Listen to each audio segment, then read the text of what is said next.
A big matchup, top 25 matchup in the Big 12. This one comes down to Oklahoma and Iowa State. Number 17, Oklahoma taking down the Cyclones. Number 11, Cyclones, 82-79. A lot to break down with this one, Steve. Oklahoma looked fantastic. We're definitely going to talk about them. But as for the Cyclones, they did get some fantastic play out of Ashley Jones, 27 points, but they got some disappointing news. Stephanie Soares gets out with an injury. And with the tweets and what we've seen, it doesn't look good. Hopefully, we're going to hear some more information from the doctor coming today, but doesn't sound good for the Cyclones. Big one up front with Stephanie Soares. What's your thoughts on that injury before we really dive deep into this game? Well, I mean, as great a game as that is, this is the story. I mean, and you hate to overreact in the moment. I mean, we're just learning about this, but. Even if she's out for an extended period of time, I just don't know as far as an inside presence. I mean, I will argue that she is either the best center in the Big 12 or she's certainly in the conversation there. How are you going to replace 15 points a game and nearly 11 rebounds a game? You know, when she was in there, she had a rebound. I mean, the injury happened relatively early. She had a block shot. She averages more than 3 block shots a game. I just don't know. And I probably need to do a little bit better research on the Cyclones bench as far as inside. But I don't know that you can replace a player like this. I mean, it would be like them trying to replace, Ashley Jones.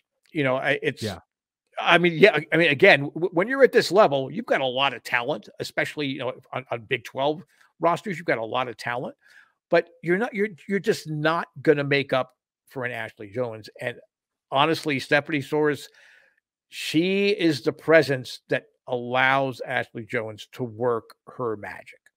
I mean, she's such a dominant presence in the paint. I think that allows her, Ashley Soares, to work around the perimeter, to drive, create opportunities. So I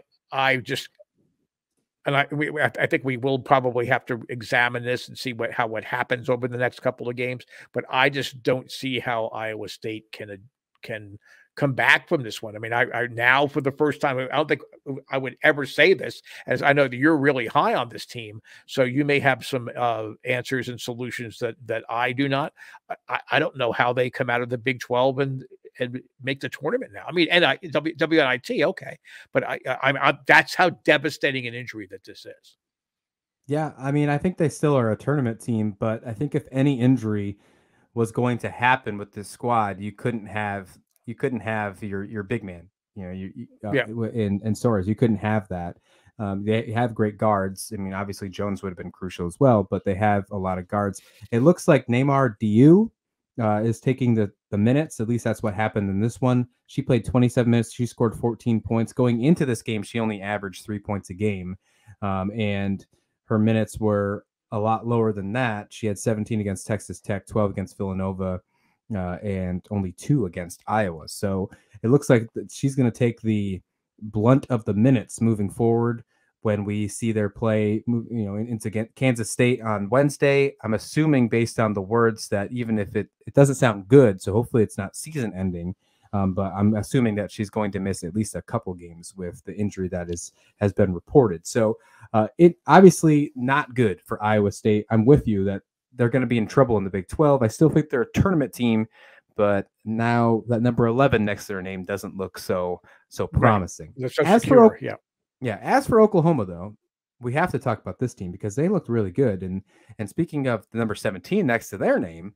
I think that number looks a little low after what we've seen from this squad. They're now 12-2. Now, the injury to Soares for Iowa State obviously was the downfall in this one. If she didn't get hurt, I would make the assumption that Iowa State might have won this game handily because they really struggled throughout the game defensively. Iowa State did. They struggled with the rebounding game. Oklahoma took advantage of that injury of Soares, but that's what good teams do. They take advantage of when they need to. Oklahoma looked really good in this one. We had some questions about this team earlier in the season, if they could, capitalize, especially after that loss against Baylor. And it looks like they did. They come back, they get a nice 3-point win after losing by double digits to a Baylor team. I like this Oklahoma squad. I think that they can. I don't want to point them as being a top runner in the Big 12, but I think they can really make some noise once we get towards the end of the tournament here. They're ridiculously athletic. Yes, You that's know, a good point. Yeah. and I think that's why. I mean, we even overlooked them when we were doing, our women's preview. We didn't even have it pop in our head, and then when we thought it afterwards, we're like, well, wait a minute, we didn't even talk about Oklahoma. But the quote that jumps out at me, and I think it kind of sums up about what this Sooners team is going to be like, was from their coach Jane Baranchek.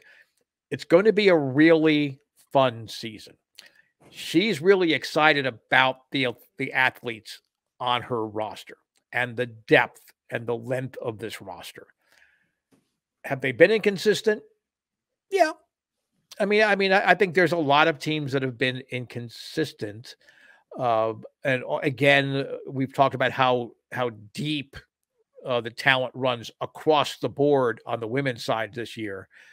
Probably, certainly the best season that I witnessed so far. We have to see how it plays out, through the conference and NCAA tournaments. But you know, Oklahoma is one of those teams that could get on a run and stay on a run, and ideally they can get on that run in a conference tournament or in the NCAA tournament. Certainly, a conference tournament would certainly boost them up as far as their seed. But I mean, they have the talent, just the sheer talent, to be able to do that. Anna Lanusa, I mean, she's a difference maker. I mean, she is She a is. leader. And then Skylar Van, like you talked about, she can't had some big buckets, in the paint in this one. Maddie Williams, Taylor Robertson. There's just so many great athletes. I think they're still learning how to play together as a team and mesh it. And when they smelled blood in the water, like you talked about, they took advantage of it in this game. So that's a good sign. And that's why their coach is saying it's going to be a really fun season. Anna Lanusa, she had 23 points in this one. She's averaging 25 points in the last 3 games.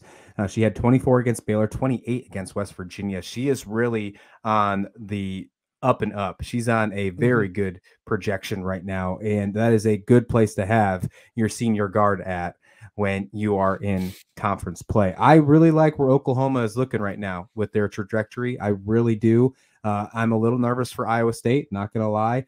Oklahoma on Wednesday plays Texas Tech. That's going to be a fantastic game. Yes. Oklahoma, again, they're 17 right now. Once the rankings come out later on today, we'll probably see them move up, especially after beating the 11th ranked team in the country. 13-3 Texas Tech. They're on the verge of, they're like right on the verge of being ranked. So that's going to be a fantastic matchup Wednesday, 8 o'clock Eastern time, Big 12 and ESPN Network. As for Iowa State, we know there's a lot of injuries. We know there's going to be a lot of question marks moving forward. What can they do? Well, Wednesday, they also have a game, 7:30 Eastern time. Same thing, Big 12, ESPN Plus.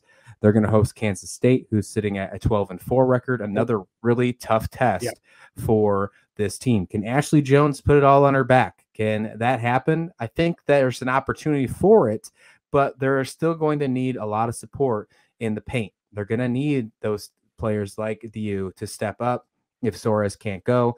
And we didn't really see that in this one against Oklahoma. So hopefully a couple days of practice and adjustments can get this Cyclones team back on the right path, Steve. Yeah, and I think, we already think of the Cyclones as a team that really relies on the three-pointer. I think at this point, it's you just have to gun it, and you don't worry about your shooting percentage. I think especially early in games, you've got to start pulling up, trying to drain those threes, get the defense to back up a little bit. I don't know much about Soares' replacement. I did see her get in the game against Iowa, but again, I think she only played a couple of minutes. Was it like 2 or 3 minutes or whatever? Yep. I think she came in toward the end of the game because somebody fouled out. But I